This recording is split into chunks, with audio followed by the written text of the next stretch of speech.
What's up? For today's video, we're going to cover Jesus's influence on Y2K emo culture. So, a lot of you may be thinking, what does Jesus have to do with emo culture, Y2K culture, and all that? And let me just switch hands here. I think it has a lot to do with it.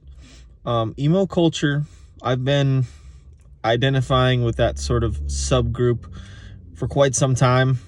I've felt emo since I was a really young person. How I personally define emo is, first of all, I think you can be emo in whatever way you want to be.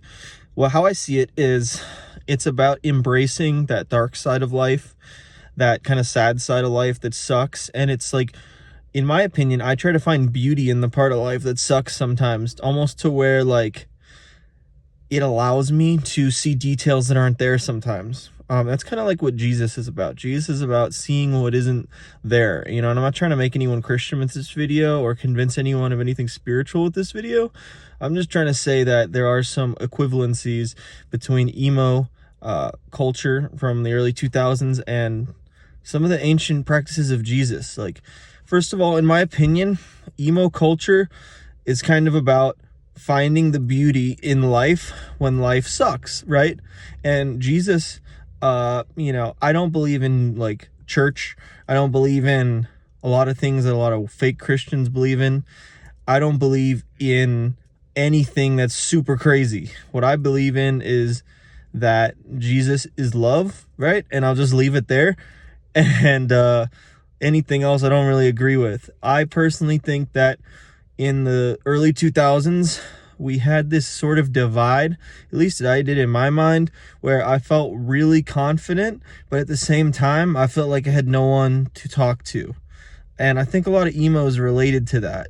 You know, the early 2000s wasn't yet a connected place with the internet. You still had times when you felt super lonely. You still had times when you really wanted to make some friends.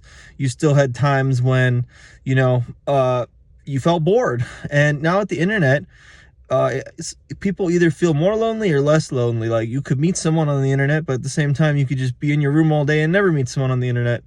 So I think a big part about being emo, at least my opinion, is isolation. Like, not to get into astrology or any of that, but Pisces is sometimes associated with isolation.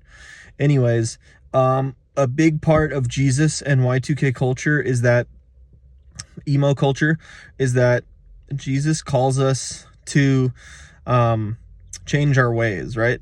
And being emo is all about evolving yourself. It's about that positive evolution, not someone forcing you to do something, but like the Jesus I like to think about is the Jesus where he didn't force anyone to change. He would like help people, and then they would want to change on their own because they were given some love. And I think if we just love people and accept their flaws, then it's really easy to move on and move forward.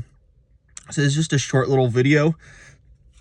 Maybe we'll make longer ones next time. Thanks for your time, and please enjoy.